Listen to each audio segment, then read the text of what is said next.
bem.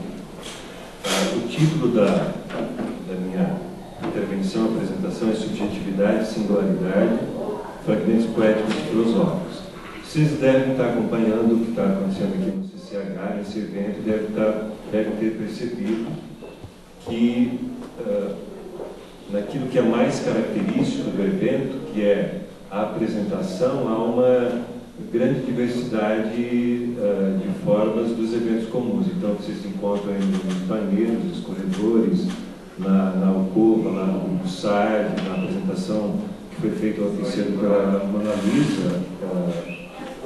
Em todas as outras intervenções há uma distinção das formas. E aí vocês perceberão que, no meu caso, isso não vai acontecer. Então a gente poderia dizer que, no plano das intervenções, a minha intervenção é uma espécie de má consciência do evento. Por quê? Porque, num sentido específico, que é o sentido da forma, eu faria às vezes de professor. Vou ficar sentado aqui, porque eu não recebo por quilômetro rodado, né? Então eu não vou levantar, não vou usar giz, eu vou falar, como todos os professores fazem durante todo o ano. Como eu faço parte da comissão organizadora do evento, justifico essa atitude, que é, num certo sentido, uma atitude contraditória, porque justamente o evento tem como objetivo problematizar a forma acadêmica, e nada mais acadêmico do que isso que eu vou fazer aqui agora. Eu tento me salvar e sair pela tangente dizendo que é uma má consciência relativa. Por quê? Porque eu tenho uma convicção. Qual é a convicção? É de que, se bem empregada corretamente, a linguagem, mesmo falada, verbo, cria imagens. Então, eu só tenho coragem de vir aqui fazer isso porque eu tenho essa convicção. Eu acho que, se nós empregarmos bem a linguagem, se ela for significativa, necessariamente a linguagem criará a imagem, tanto quanto as outras formas de linguagem alternativa que nós usamos, como, por exemplo, o teatro, a música, as intervenções. Tá? Até o final da minha exposição, vocês poderão testar se eu tenho razão ou não. Como? Verificando se de tudo aquilo que eu disser e que eu ler, se formará uma imagem. Se não se formar, no final vocês podem dizer assim: bom, você está errado, eu vou pedir desculpas e a gente vai embora e para casa um pouco triste. Mas deem crédito aí de uns 40, 50 minutos para ver se essa convicção que eu tenho se sustenta. Eu tenho essa primeira convicção, então eu acho que, quando a linguagem é bem empregada, ela gera imagem, e também acho que é, via de regra, por falta de imaginação, que nós não conseguimos na palavra ver imagens. Então, o que passa a ser questionado já não é mais a própria palavra em si, mas uma espécie de sepultamento da nossa imaginação, uma espécie de enfraquecimento do nosso poder de imaginação. Talvez nós percebamos o verbo e a linguagem falada como algo abstrato, porque nos falta imaginação para perceber música, movimento e cor na palavra. Ou seja, falta poesia na nossa vida, né? Falta poesia na nossa vida. Porque a poesia, já os gregos sabiam disso, é uma outra forma de dizer música, e música é uma outra forma de dizer poesia. Então, essa minha convicção também está sustentada numa certa hipótese que eu tenho. Eu acho que a nossa capacidade de imaginação cada vez está mais fraca. Eu gostaria de começar já com um poema e um conto, para então mostrar efetivamente que existem algumas palavras que geram imagem. O primeiro é um poema do Álvaro de Campos, intitulado Apontamento. Eu só vou ler uma parte, que o que interessa está no início, pelo menos para mim. Dizer: a minha alma partiu-se como um vaso vazio. Caiu pela escada excessivamente abaixo. Caiu das mãos da criada descuidada. Caiu. Fez-se mais pedaços do que havia louça no vaso. Asneira? Impossível? Sei lá. Tenho mais sensações do que tinha quando me sentia eu. Sou um espalhamento de cacos sobre um capacho do sacudir. Segundo, bom, sentir-se como um monte de cacos, de que havia mais pedaços do que havia na louça depois que eu me quebro, né? Bem interessante. O segundo é um conto do Julio Cortázar, intitulado Continuidade dos Parques. Então, vão formando imagens aí, tá? Pelo menos tentem, e a contrapartida que vocês têm que dar, tá? Para no final verificar se a minha hipótese as duas são corretas ou não. Continuidade dos parques. Havia começado a ler o romance uns dias antes. Abandonou por negócios urgentes, voltou a abri-lo quando regressava de trem à chácara. Deixava interessar-se lentamente pela trama, pelo desenho dos personagens. Essa tarde, depois de escrever uma carta ao caseiro e discutir com o mordomo uma questão de uns aluguéis, voltou ao livro com a tranquilidade do gabinete que dava para o Parque dos Carvalhos. Esticado na poltrona favorita, de costas para a porta que eu teria incomodado com uma irritante possibilidade de intrusões, deixou que sua mão esquerda acariciasse uma e outra vez o veludo verde e começou a ler os últimos capítulos. Sua memória retinha sem esforço os nomes e as imagens dos protagonistas. A ilusão romanesca ganhou-o quase imediatamente. Gozava do prazer quase perverso de ir deslocando-se linha a linha daquilo que o rodeava e de sentir, ao mesmo tempo, que sua cabeça descansava comodamente no veludo do alto encosto, que os cigarros continuavam ao alcance da mão, que mais além das janelas dançava o ar do entardecer sobre os carvalhos. Palavra a palavra, absorvido pela sorte da disjuntiva dos heróis, deixando-se até as imagens que se combinavam e adquiriam. Foi o movimento, foi testemunha do último encontro na cabana do monte. Antes entrava a mulher, receosa. Agora chegava o amante, com a cara machucada pela chicotada de um galho. Admiravelmente, ela fazia estalar o sangue com seus beijos, mas ele recusava as carícias. Não tinha vindo para repetir a cerimônia de uma paixão secreta, protegida por um mundo de folhas secas e caminhos furtivos. O punhal se amornava contra o seu peito e por baixo gritava a liberdade angustiada. Um diálogo desejante corria pelas páginas como riacho de serpentes e sentia-se que tudo estava decidido desde sempre. Até essas carícias que enredavam o corpo do amante como que querendo retê-lo e dissuadi-lo, desenhavam abominavelmente a figura de outro corpo que era necessário destruir. Nada havia sido esquecido.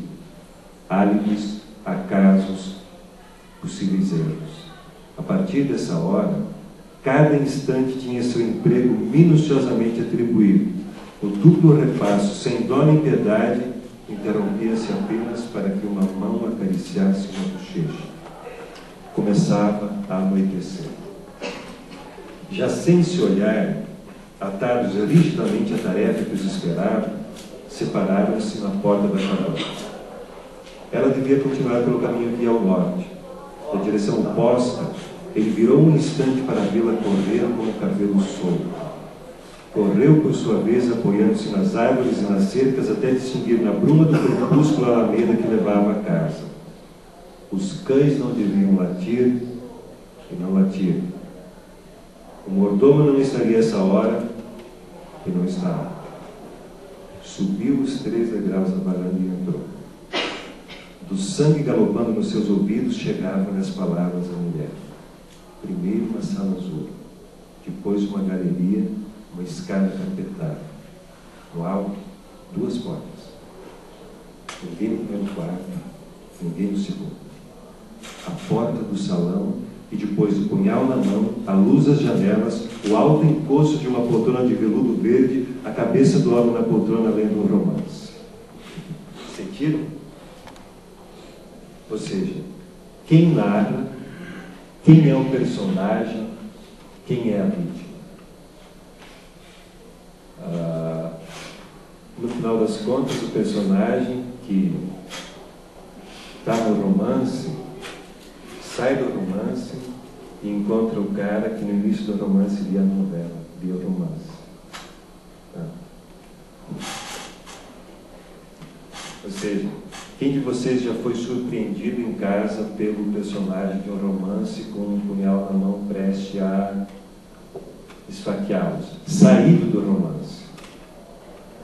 Tá? Então, eu acho que não a linguagem que é imputável, mas talvez a nossa relação com a linguagem que possa ser imputada. Porque a linguagem, quando bem empregada, gera imagens. Tá? Bom, o que isso tudo tem a ver com subjetividade e singularidade? Eu selecionei alguns tópicos, algumas passagens de dois filósofos e de alguns poetas, para mostrar que esse problema da forma de dizer, da forma de escrever, da forma de expressar, ele acompanha um movimento que é facilmente perceptível da modernidade à contemporaneidade, que é a instituição, lá por volta do século XVI, de um sujeito formal, um eu, que é uma forma de certeza e que gradativamente passa, a partir do século XIX, a ser abandonado em prol de uma singularidade que não é mais fundamento de certeza nenhuma. Tá? E esse movimento, nesse movimento, é muito fácil perceber que a forma, não só o conceito de eu, a noção de indivíduo, de pessoa, de sujeito, mas a forma de dizer pessoa, indivíduo e sujeito também muda. Tá? Então, muda esse referencial, muda a definição daquilo que o sujeito é, que a pessoa é, e ao mesmo tempo muda a forma de apresentar aquilo que a pessoa ou o sujeito. E nesse movimento de passagem, e isso na filosofia e na poesia, tá? Na música tem outros problemas, o cinema é uma arte nova, no teatro não faço a mínima ideia, mas na música, na filosofia e na poesia, com certeza. Então, nesse movimento, que eu vou passar a explorar agora, tem 3 perguntas que eu vou tentar dar uma indicação. Primeiro, o que é um sujeito? O que constitui um eu? Quando vocês pensam a si próprios, quais são os elementos que vocês reúnem para dizer assim, eu sou tal e tal? É o cabelo, é o movimento do cabelo, o tom desse cabelo a gente perde, corta, né? São as caretas que a gente faz, a gente faz tanta careta por tantas circunstâncias e motivos, né? Você sabe bem disso. O que é um sujeito, como definir? Ou o que é uma singularidade, como definir? Segundo, em que condições um sujeito, um eu, pode ter certeza, pode ser fonte de certeza de algo? Então, vocês estão certos que vocês são alguma coisa. Qual é a condição para que essa certeza se dê? E terceiro, qual é a forma em que vocês expressam isso? Porque, tá bom, imagine que vocês estejam certos de que sejam alguma coisa. Como vocês expressam isso? Aí existem situações em que a gente diz, tipo assim, eu até sei, mas eu não consigo falar, não consigo escrever. O Wittgenstein, que vocês acompanharam ontem, diria assim, não, se você não sabe expressar é porque você não está pensando direito. Então, tipo assim, não expressou, não, o primeiro, pelo menos, não pensou direito. Então, são esses problemas de fundo que eu vou abordar nesses próximos minutos. E aí eu digo que existem 2 grandes paradigmas. Um que é o paradigma da subjetividade e outro que é o paradigma da singularidade. Eu vou fazer a leitura de um pequeno trecho que caracteriza o primeiro e de um pequeno trecho que caracteriza o segundo. Primeiro, um texto do Descartes. O Descartes, como um filósofo puro, ele, usando a linguagem filosófica, diz o seguinte: de sorte que, após ter examinado cuidadosamente todas as coisas, cumpre enfim concluir e ter por constante que esta proposição, eu sou, eu existo, é necessariamente verdadeira todas as vezes que a enuncio ou que a concebo em meu intelecto. Então, eu sou, eu existo, toda vez que eu enuncio isso, que eu penso nisso, isso é necessariamente verdadeiro. Isso é uma fonte absoluta de certeza. Nada, nem o cão, pode colocar isso em dúvida. Nada pode fazer com que isso seja equivocado. Segundo, isso caracteriza o paradigma da subjetividade, que diz assim: o sujeito é fonte de certeza. Quais a gente vai ver depois. O segundo, que caracteriza o paradigma da singularidade, é uma pequena passagem da Tabacaria do Álvaro de Campos, Fernando Pessoa. Saio da janela, sento-me numa cadeira. Em que hei de pensar? Sei eu que serei, eu que não sei o que sou? Ser o que penso, mas penso ser tanta coisa, e há tantos que pensam ser a mesma coisa que não pode haver tantos. Crer em mim? Não, nem nada.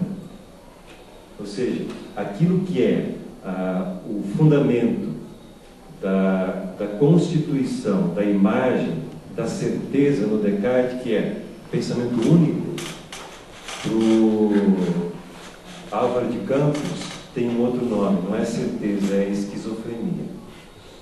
Tá? Você pensa ser uma coisa, se todos aqui nós pensarmos ser a mesma coisa, então nós seremos todos essa mesma coisa? Hospício. Então, acho que no plano desse problema particular, a contraposição fundamental não é entre Descartes e Nietzsche, é entre Descartes e a multiplicidade de vozes do Fernando Pessoa. Então, enquanto Descartes encarna com perfeição esse primeiro, eu estou chamando de paradigma aqui porque paradigma é uma palavra que todo mundo usa, e que todo mundo acha que entende, e que dá assim uma ideia de que é um princípio geral, né? Então, o paradigma da subjetividade e o princípio paradigma da singularidade. O que caracteriza o paradigma da subjetividade? A crença de que, a partir de um princípio ou de uma estrutura, a gente pode chegar a uma certeza, seja de qual ordem for essa certeza. Não importa qual é a certeza. A questão é, nós temos um princípio, nós temos que encontrar um princípio, encontrar esse princípio será certo, e a partir desse princípio nós poderemos chegar a outras verdades. Tão simples quanto isso. E para criar uma imagem disso, eu proponho exercício. Eu pediria para que vocês fechassem os olhos, mas fica meio esquisito, né? Então, cria a imagem de olho aberto. Quem quiser fechar o olho, fecha o olho. Mas faça o seguinte: esvaziem essa sala aqui de objetos materiais. Façam desaparecer tudo que há aqui de material. Façam desaparecer o CCH, façam desaparecer Londrina, o país, o planeta, o universo. Esvaziem o universo de coisas. Tirem tudo que é possível ser pensado no universo do universo. O que restará? Alguém poderia dizer: eu? Não. Você desapareceu, isso que você é aí, desapareceu com a primeira leva de objetos, porque no limite você é tão só mais um objeto entre os outros objetos. No plano material não há nenhuma diferença entre você e uma cadeira. Você perece tanto quanto ela. Aliás, nós que somos carne perecemos de uma forma mais nojenta que as cadeiras, que não exalam um cheiro ruim, né? Então, nesse plano, está tudo resolvido. Pergunte-se o Descartes: o que resta disso tudo? Diz: olha, resta tão só, ou primordialmente, a atividade que tornou tudo isso possível, ou seja, o pensamento. E esse processo de esvaziar o mundo de coisas, de levar o mundo ao elemento mínimo, é o próprio movimento, a própria atividade por meio da qual se institui e instaura a certeza. Tá? Ou seja, na ordem lógica, se o pensamento é aquilo que a gente encontra depois de fazer, de desenvolver o processo, é aquilo que a gente encontra na ordem lógica como aquilo que possibilitou o processo. Então aqui tem um movimento meio que elástico, de ir e de volta. Né?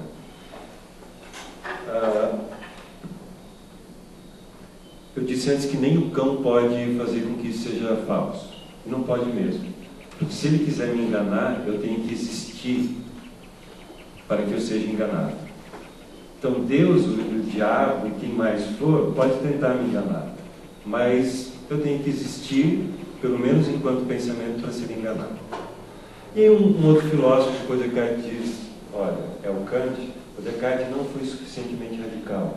Por quê? Porque ele não percebeu que se nós tirarmos todas as coisas de onde elas estão, ainda assim restará o tempo em que elas duraram e o espaço que elas ocuparam. E que se nós quisermos explicar o conhecimento, nós temos que tomar o tempo e o espaço não como elementos externos do homem, mas como condições da nossa própria sensibilidade. Ou seja, o tempo e o espaço são estruturas das quais nós somos constituídos, e só por isso a gente consegue entender e formar conhecimento do mundo. Aí você diria, puta que pariu, às 9h30 de manhã, ouvindo teoria de conhecimento, que é um formalismo puro, que não cria imagem nenhuma. Olha, vocês não conseguiram criar uma imagem a partir disso? A imagem, para mim, que preside todos esses movimentos é de uma retração, sempre até um ponto no qual há um princípio que é absoluto, mas que é plenamente solitário. Aquilo que o sujeito da filosofia moderna cria é a ilusão na sua forma mais perversa, que é mais perversa, mais cruel e mais radical, eu acho, que é a ilusão consciente de si. Então, quando vocês forem ler textos de teoria do conhecimento, tentem procurar imagens que vocês vão encontrar. O pensamento, as estruturas, o filósofo, é sempre aquele que está só, que está a par disso. E para mim essa é uma imagem bastante interessante, que vai dizer muito do próprio filósofo e da própria filosofia. Tá? Por que, via de regra, o filósofo é caracterizado como louco? Justamente por isso. Porque a solidão é o princípio constituinte do pensamento e é o princípio distintivo dele próprio. E o Nietzsche, falando do Schopenhauer, ele diz: cada solidão e cada solitário carregam junto consigo, frente aos outros homens, a imagem da marca de um grande pecado. É como se o solitário e a solidão fosse uma espécie de maldição. Quem vive só é porque tem alguma coisa errada. Pelo menos nesse período do qual eu estou falando. Bom, e isso também, para quem é religioso, não tem nenhuma novidade, né? O verbo, no princípio, está só. Leiam Gênesis. Quem cria o mundo? É o verbo. Mas o mundo não existiu desde sempre. Para ele ser criado, o verbo teve que ser pronunciado. No princípio, Deus é presença plena, ou seja, solidão plena. Tal qual o pensamento do Descartes, tal qual as estruturas da razão do Kant. Tá? Ou seja, no limite, o plano da experimentação, do saber-se sempre só, mas como um corpo só e uma impressão só, se assemelha à descoberta de uma nova terra de possibilidades, a um novo campo de experiências possíveis. Mas o que é mais impressionante, quer dizer, o que eu acho mais impressionante, é que no plano mais fundamental dessas teorias da singularização, sejam filosóficas ou poéticas, e não só teorias, mas obras mesmo, que se singularizam, pensando no problema do evento,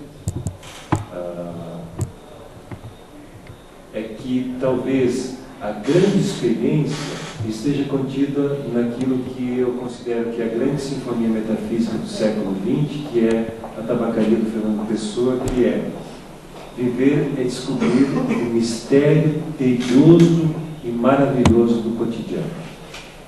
Um dos temas mais presentes na literatura nos últimos anos e na filosofia também é a vida simples.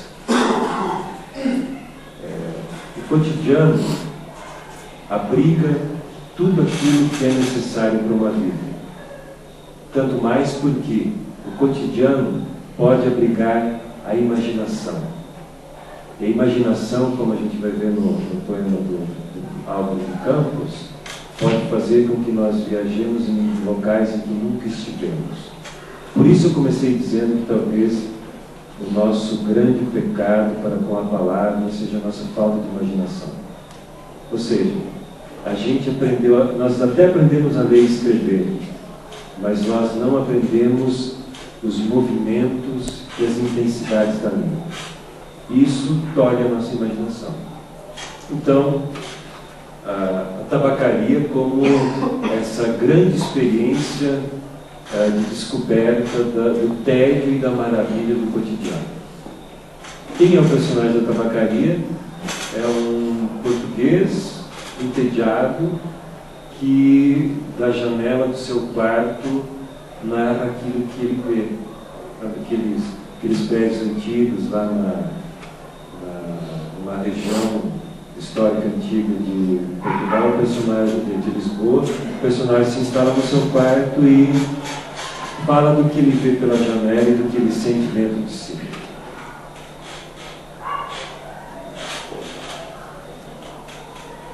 Não sou nada. Nunca serei. Não posso querer ser nada. A parte disso, tem em mim todos os sonhos do mundo. Janelas, o meu quarto de um dos milhões do mundo que ninguém sabe quem é. E se soubesse quem é, o que saberia? Dais para o mistério de uma rua cruzada constantemente por gente, para uma rua inacessível a todos os pensamentos, real, impossivelmente real, certa, desconhecidamente certa, com a morte e a por umidade nas paredes e cabelos brancos dos homens, como destina a conduzir a carroça de tudo pela estrada de nada. Estou hoje vencido, como se soubesse a verdade. Estou hoje lúcido, como se estivesse para morrer e não tivesse mais irmandade com as coisas, senão uma despedida, tornando-se essa casa e esse lado da rua a fileira de carruagens de um comboio e uma partida pitada de dentro da minha cabeça e uma sacudidela dos meus nervos e um arranjeiro de ossos na ilha. Estou hoje perplexo, como quem pensou e achou e esqueceu. Estou hoje dividido entre a lealdade que devo à tabacaria do outro lado da rua, como coisa real por fora, e a sensação que tenho de que tudo é sonho, como coisa real por dentro. Falhei em tudo. Como eu não fiz propósito nenhum, talvez tudo fosse nada. A aprendizagem que me deram, desci dela pela janela das traseiras da casa. Fui até o campo com grandes propósitos, mas lá encontrei só ervas e árvores. E quando havia gente, era igual ao outro. Saio da janela, sento-me numa cadeira. O que hei de pensar? Sei eu do que serei o que não sei o que sou? Ser o que penso, mas penso ser tanta coisa, e há tantos que pensam ser a mesma coisa que não pode haver tantos. Gênio? Nesse momento, 100.000 cérebros se concebem em sonhos gênios como eu, e a história não marcará, quem sabe, nenhum, nem haverá, senão estrume de tantas conquistas futuras. Não creio em todos os manicômios adultos malucos com tantas certezas. Eu, que não tenho certeza nenhuma, sou mais certo ou menos certo? Não, nenhum. Enquanto as mansardas e não mansardas do mundo não estão nessa hora agindo para si mesmos sonhando, quantas aspirações altas e nobres e lúcidas, sim, verdadeiramente altas e nobres e lúcidas, e quem sabe ser realizáveis, nunca verão a luz do sol real, nem acharão ouvidos de gente. O mundo é quem nasce para o conquistar, e não para quem sonha que pode conquistá-lo, ainda que tenha razão. Tenho sonhado mais que o que Napoleão fez. Tenho apertado ao peito hipotético mais humanidades que Cristo. Tenho feito filosofias em segredo que nenhum Kant escreveu. Mas sou, e talvez sempre serei, o da mansarda, mesmo que não more nela. Serei sempre o que não nasceu para isso. Serei sempre só o que tinha qualidades. Serei sempre o que esperou que lhe abrissem a porta ao pé de uma parede sem porta, e cantou a cantiga do infinito numa capoeira, e ouviu a voz de Deus num poço tapado. Crer em mim? Não, nem nada. Derrama minha natureza sobre a cabeça ardente, o seu sol, a sua chuva, o vento que me acha o cabelo, e o resto que vem, se vier ou tiver que vir, eu não venho. Escravos cardíacos das estrelas, conquistamos todo o mundo antes de nos levantar da cama, mas acordamos e ele é opaco, levantamos-nos e ele é alheio, saímos de casa e ele é a terra inteira, mais o sistema solar e a Via Láctea e o indefinido. Come chocolates, pequena, come chocolates. Olha que não há mais metafísica no mundo senão chocolates. Olha que as religiões todas não ensinam mais que a confeitaria. Come, pequena suja, come. Pudesse eu comer chocolates com a mesma verdade com que comes. Mas eu penso. E ao tirar o papel de prata, que é de folha de castanha, deito tudo para o chão, como tenho deitado a vida. Mas ao menos fica da amargura do que nunca serei, a caligrafia rápida desses versos pode partir para o impossível. Mas ao menos consagra a mim mesmo um desprezo sem lágrimas. Nobre ao menos o gesto largo com que atiro a roupa suja que sou, sem rol, para o decurso das coisas. E fico em casa sem camisa. Vivi, estudei, amei e até criei. E hoje não há mendigo que eu não inveje só por não ser eu. Olho a cada um os andrajos e as chagas e a mentira e penso: talvez nunca vivesses, nem estudasses, nem amasses, nem cresces, porque é possível fazer a realidade de tudo isso sem fazer nada disso. Talvez tenhas existido apenas como um lagarto que encorta um rabo e que é rabo para quem do lagarto remexidamente. Essência musical dos meus versos inúteis. Quem me dera encontrar-te como coisa que eu fizesse e não ficasse sempre defronte da tabacaria de defronte, calcando aos pés a consciência de estar existindo, como um tapete que um bêbado tropeça, ou um capacho que os ciganos roubaram e não valia nada. Mas o dono da tabacaria chegou à porta e ficou à porta. Olho com o desconforto da cabeça mal voltada e com o desconforto da alma mal entendendo. Ele morrerá e eu morrerei. Ele deixará a tabuleta, eu deixarei versos. A certa altura morrerá a tabuleta também e os versos também. Depois de certa altura morrerá a rua onde esteve a tabuleta e além de que foram escritos os versos. Morrerá depois o planeta girante em que tudo isso se deu. Em outros satélites e outros sistemas, qualquer coisa como gente continuará fazendo coisas como versos e vivendo por baixo de coisas como tabuletas.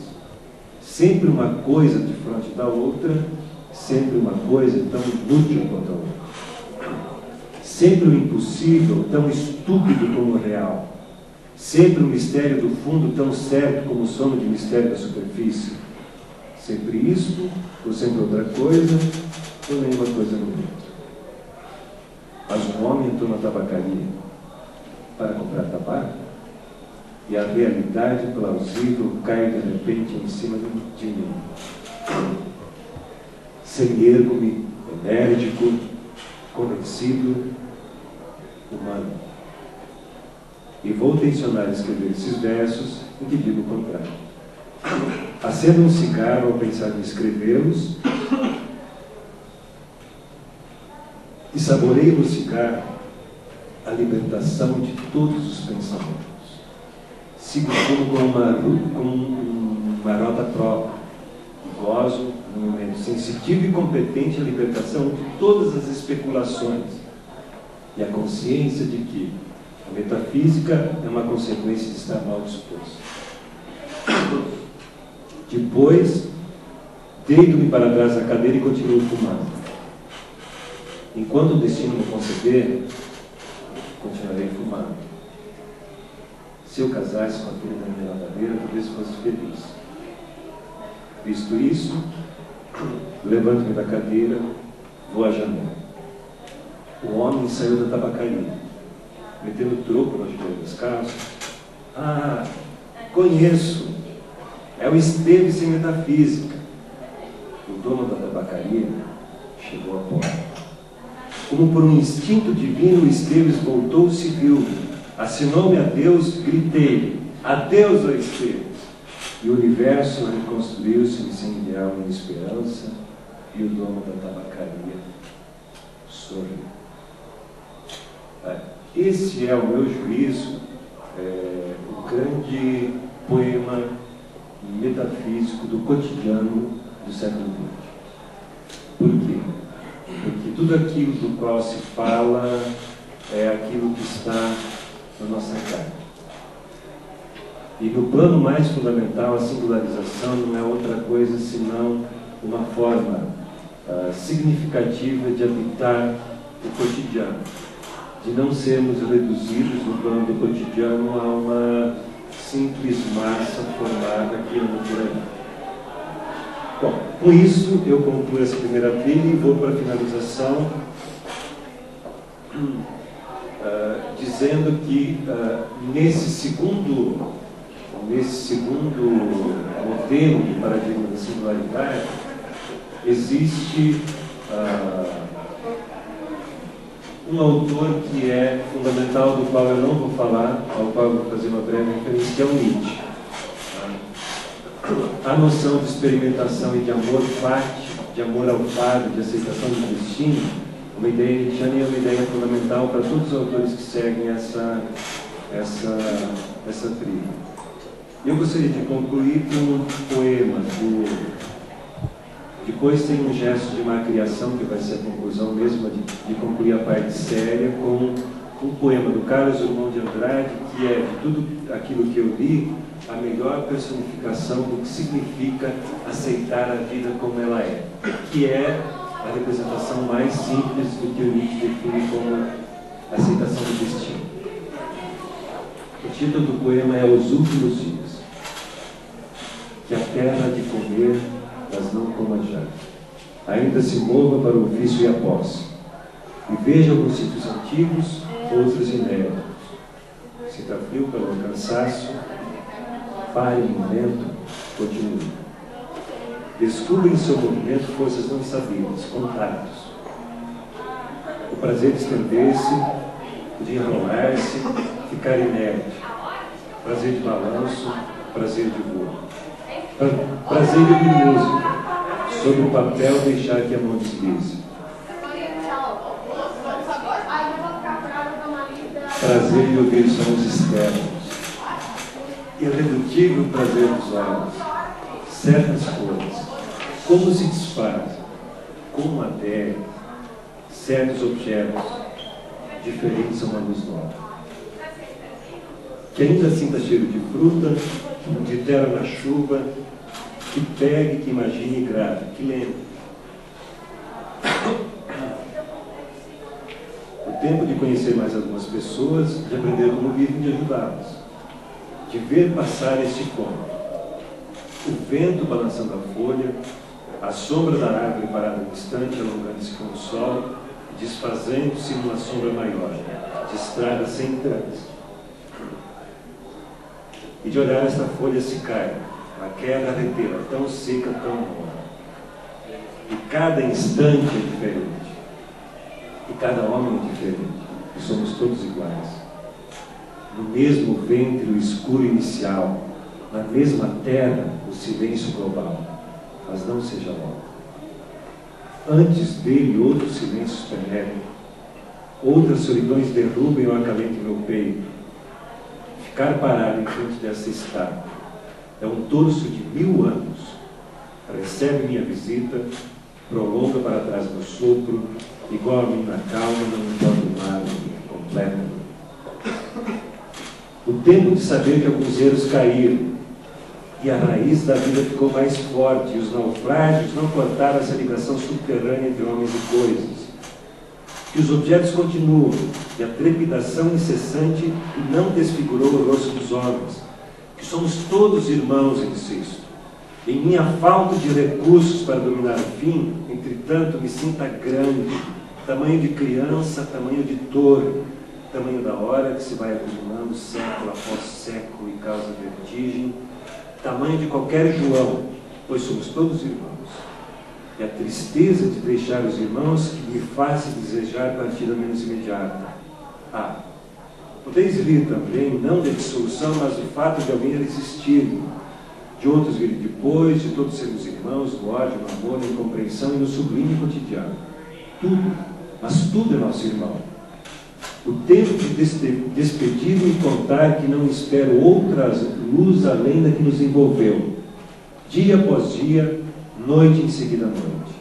Fraco pavio, pequena ampola fulgurante, faixa, lanterna, faísca, estrelas reunidas, fogo na mata, sol no mar, mas que essa luz basta. A vida é bastante. Que o tempo é boa medida, irmãos, vivamos o tempo. A doença não me intimide, que ela não possa chegar até aquele ponto do homem onde tudo se explica. Uma parte de mim sofre, outra pede amor, outra viaja, outra discute, uma última trabalha. Sou todas as comunicações. Como posso ser triste? E que a hora esperada não seja viva, manchada de medo, submissão ou calma. Pensei, um elemento de dor rói sua base, será rígida, sinistra, deserta, mas não a quero negando as outras horas nem as palavras ditas antes com voz firme, os pensamentos maduramente pensados, os atos que atrás de si deixaram situações. Que o riso sem boca não a aterrorize e a sombra da cama calcária não a enche de súplicas, dedos torcidos, lívidos suor de remorso. E a matéria se veja acabar. Adeus composição que um dia se chamou Carlos Drummond de Andrade. Adeus minha presença, meu olhar e minhas veias grossas, meus sulcos no travesseiro, minha sombra no muro, sinal no rosto, olhos míopes, objetos de uso pessoal, ideia de justiça, revolta e sono. Adeus, adeus, vida aos outros levar. Quem conseguir imaginar uma representação mais afirmativa da existência do que essa, eu acho que nenhum dos poemas que o próprio Nietzsche escreveu expressa de maneira tão forte o que é aceitável. E por fim, um gesto de macriação, uma espécie de dedicatória negativa aos doutores que nunca seremos. Queira Deus. Poema em linha reta do Fernando Pessoa. E quando eu digo doutor, você sabe o que eu estou dizendo, não é o professor doutor. É todo e qualquer indivíduo que é arrogante. Que pode coincidir, em alguns casos, talvez, com... Nunca conheci quem tivesse levado porrada. Todos os meus conhecidos têm sido campeões em tudo. E eu, tantas vezes reles, tantas vezes porco, tantas vezes vil, eu tantas vezes irrespondivelmente parasita, indesculpavelmente sujo, eu que tantas vezes não tenho tido paciência para tomar banho, eu que tantas vezes tenho sido ridículo, absurdo, que tenho enrolado os pés publicamente nos tapetes das etiquetas, tenho sido grotesco, mesquinho, submisso e arrogante, que tenho sofrido enxovalhos e calado, e quando não tenho calado tenho sido mais ridículo ainda, eu que tenho sido cômico às criadas de hotel, eu que tenho sentido piscar de olhos dos moços de fretes, Eu que tenho feito vergonha financeiras, pedido emprestado sem pagar. Eu que, quando a hora do soco surgiu, me tenho agachado para fora da possibilidade do soco. Eu que tenho sofrido a angústia das pequenas coisas ridículas, eu verifico que não tenho par nisso tudo nesse mundo. Toda a gente que eu conheço e que fala comigo nunca teve um ato ridículo, nunca sofreu enxovalho, nunca foi senão príncipe, todos eles príncipes na vida. Quem me dera ouvir de alguém a voz humana que confessasse não um pecado, mas uma infâmia, que contasse não uma violência, mas uma covardia. Não, são todos o ideal se os ouço e me falam. Quem há nesse largo mundo que me confesse que uma vez foi vil? Ó príncipe, meu irmão, ó príncipes, meus irmãos. Ah, estou farto de ser Deus. Onde é que há gente no mundo? Então, sou só eu que é vil e alone nessa terra? Poderão as mulheres não os terem amado. Podem ter sido traídos, mas ridículos? Nunca. E eu tenho sido ridículo, sem ter sido traído. Como posso eu falar com os meus superiores sem titubear? Eu que tenho sido vil, literalmente vil no sentido mesquinho e infame da beleza. Obrigado.